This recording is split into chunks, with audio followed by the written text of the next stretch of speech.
To continue on, what I was saying was that the loom houses, and I realised that these characters come in, John, and they would be chatting and blethering, and they'd be telling stories about Western books, and I'd be sitting there, me and another Brent Sweeney, another wee fella. We were only in our 10 or 11, but in our minds we seen Westerns being reacted even before the television was introduced to a place called Carrigancleva, and that landed in 1962 or 63, the television, and I can tell you there must have been about 50 people in our house watching a Western, John Whale or one of them Westerns. But I nearly knew the Western because I was listening to the daddy and all them out in the shade talking about your man done this and your man done that. And did you read that part?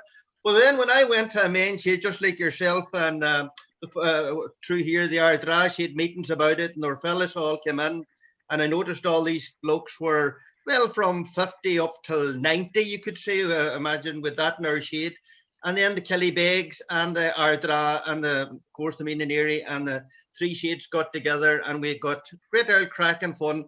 And then I was sitting one day taking tea in one of the shades, actually the Killybeg shade. I was sitting having a cup of tea, and there were about 12 or 13 fellas around, and it just struck me.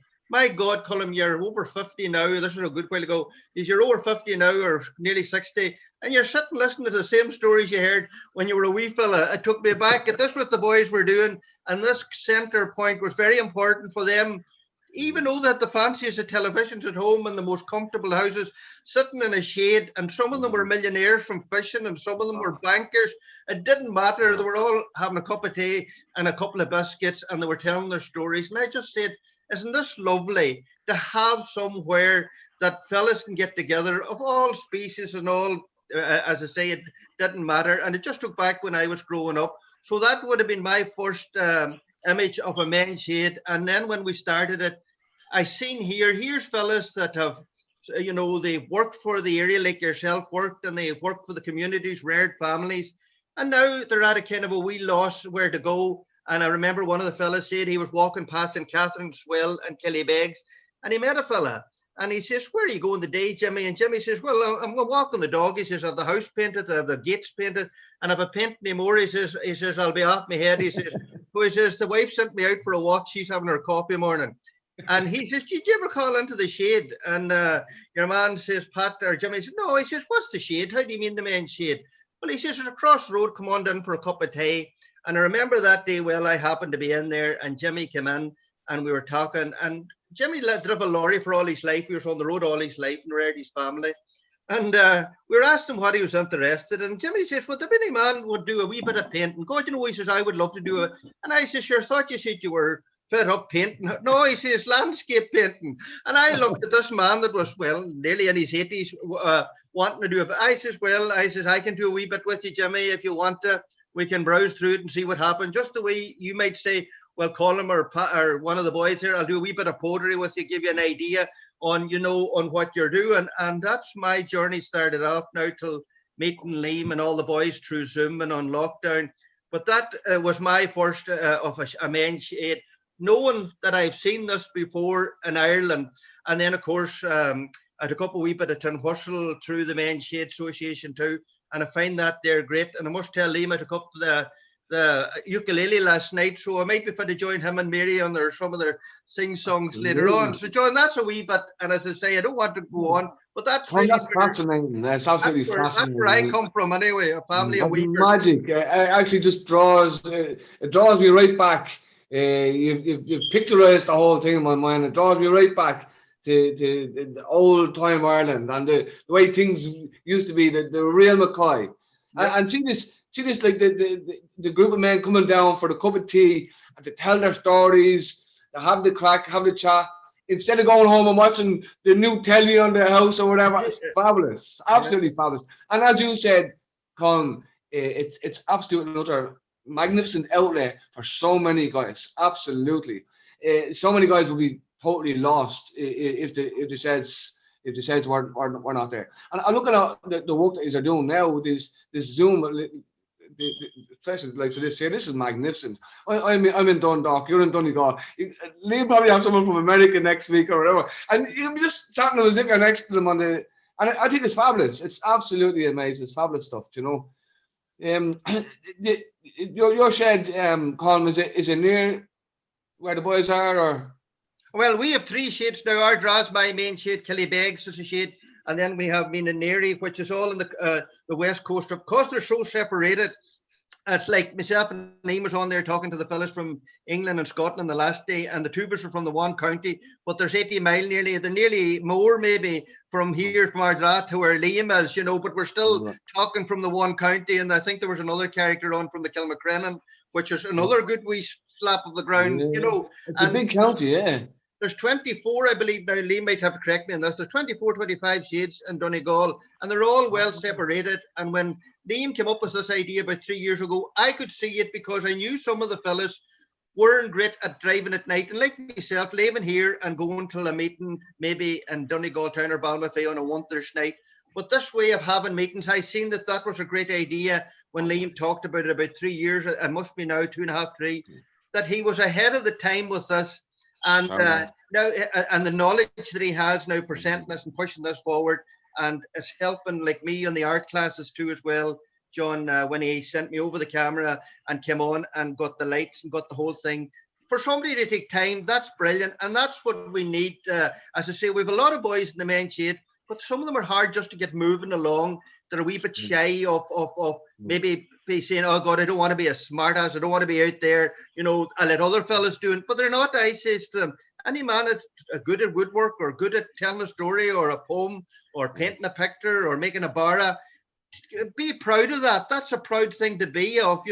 We're Irish and we're so down on ourselves that people will tell me, because I've been talking to Americans and they say, you're an artist, Colin, and their fella there saying you're very, no, I says, I'm not famous. That's not at all. I says, it's lovely to do this and to share it with people. I says, if come a bit of fame and there come a bit of that, that's okay. I says, I never painted for that because painting came to me as a gift.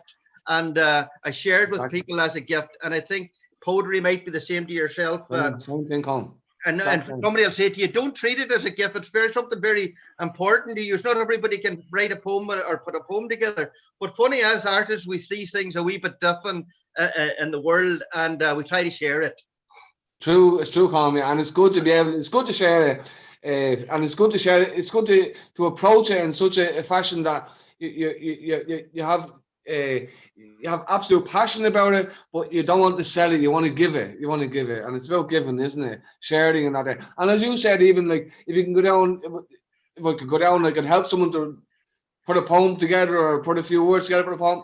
I'd be absolutely over the moon to do that. Same as yourself there. And I'd get just out of helping them to do that. I'd actually get a bit of satisfaction out of that. Yeah, that's right, John. It's the satisfaction of helping somebody, and I think that's the MenShed motto. Out from the cup of tea, it's the fact of us helping each other along the road. And I had a heart operation about 4 years ago now, and when I was in Dublin and St. James's, many a lonely evening the phone rang and one of the boys would ring, and then the next evening another one, and they had it taken in turn that make sure every one of them rang me with some evening, like every evening, and they would chat for half an hour and ask you and tell you all stuff that was going on in the shade, and it helped you through that particular time.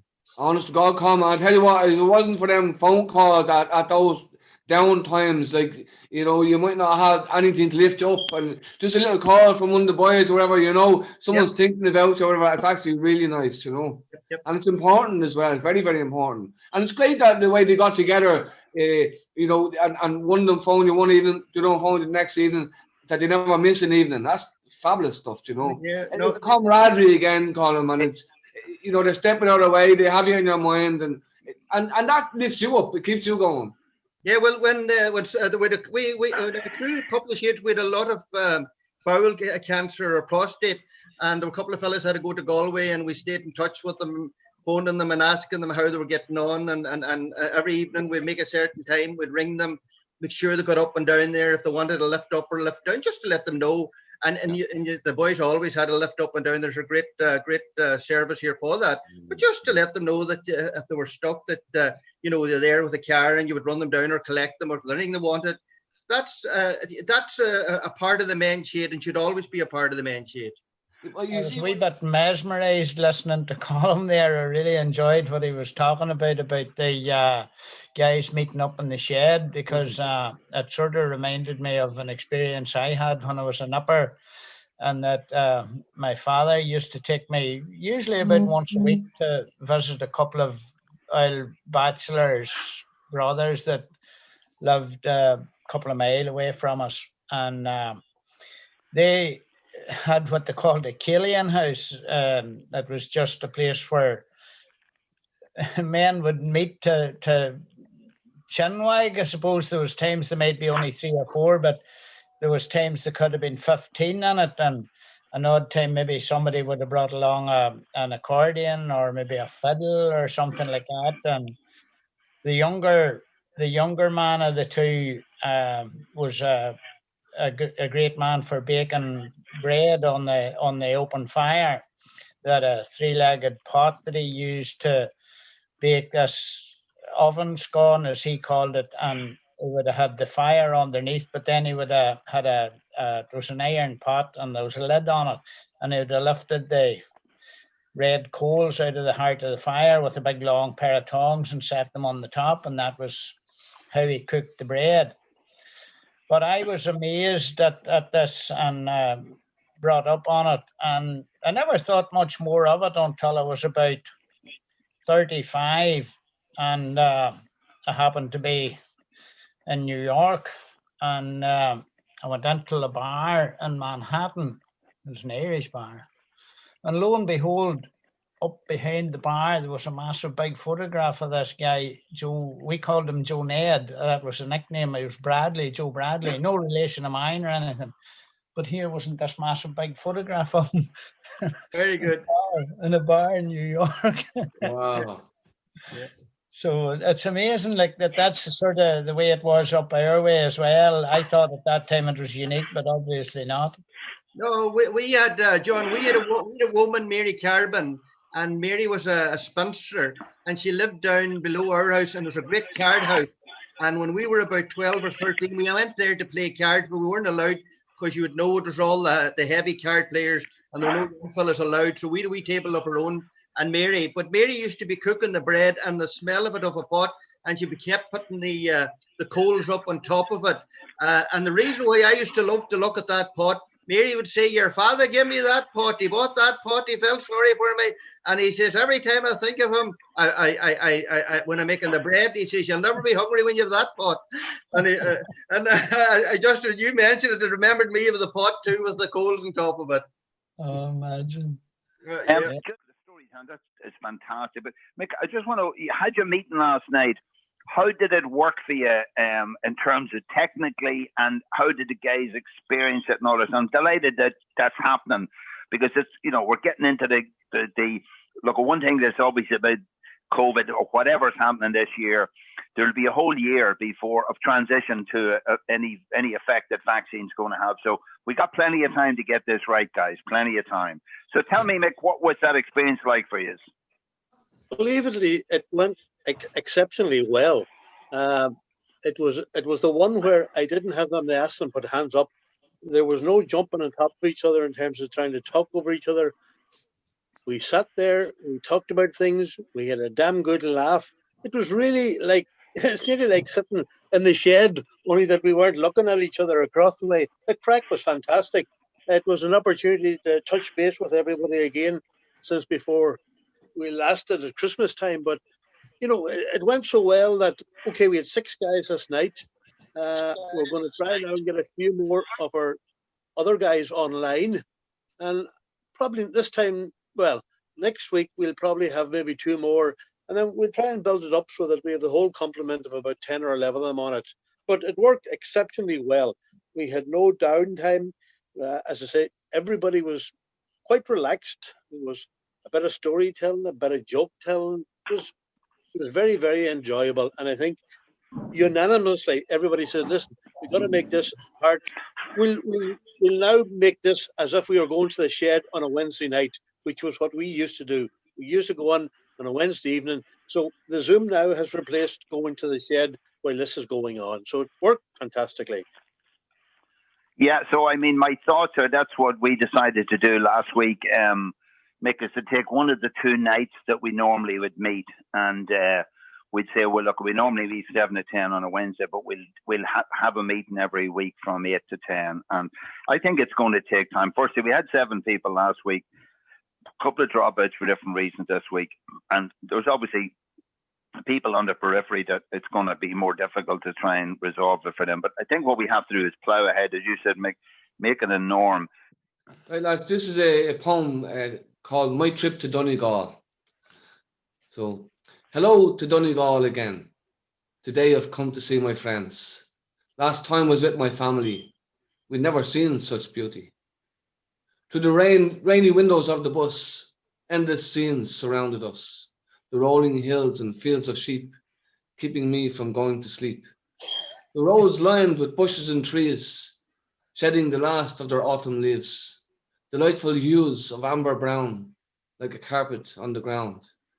The sun broke through for just a tick, and disappeared almost as quick. Awestruck by the woe scene, words could not say what I mean. A picturesque valley all lit up, caught a rainbow in its cup. Life stopped still for just a sec. In that moment, all was perfect. Bogs with piles of soggy turf, rocks protruding from the earth, sweeping banks where the rivers runs. The new lake full of pure white swans. People talk in flowing Gaelic. The end of the journey, I was travel sick. Stepped from the bus to a fresh cold wind. My experience of Donegal about to begin. Met with Liam and Sam at Happy Days, Gola Island, Atlantic waves. Mary baked some homemade bread, beef casserole, then to the men's shed. A group of men, both old and young, in a building needed some work done. Several projects underway, working together for no pay. I felt off them a great rapport, a friendliness, and so much more. Eddie Joe built a handmade boat. Not one man knew how to gloat. As hardy as the day is long, necessity the chorus to their song. Every day they've seen these wonderments, the sun setting on Atlantic islands in the distance. Each moment, the beautiful scene would change, through sun or mist or clouds or rain. But Donegal people, it was always the same. And yet, the reason why visitors came. Thanks for listening. Magic, John. Very good. Well done, John. Thanks That was brilliant, John, because actually, I felt, I don't know how the rest of the guys felt, but I felt that I was making that journey with you. Brilliant. Oh, thanks, JJ. Yeah,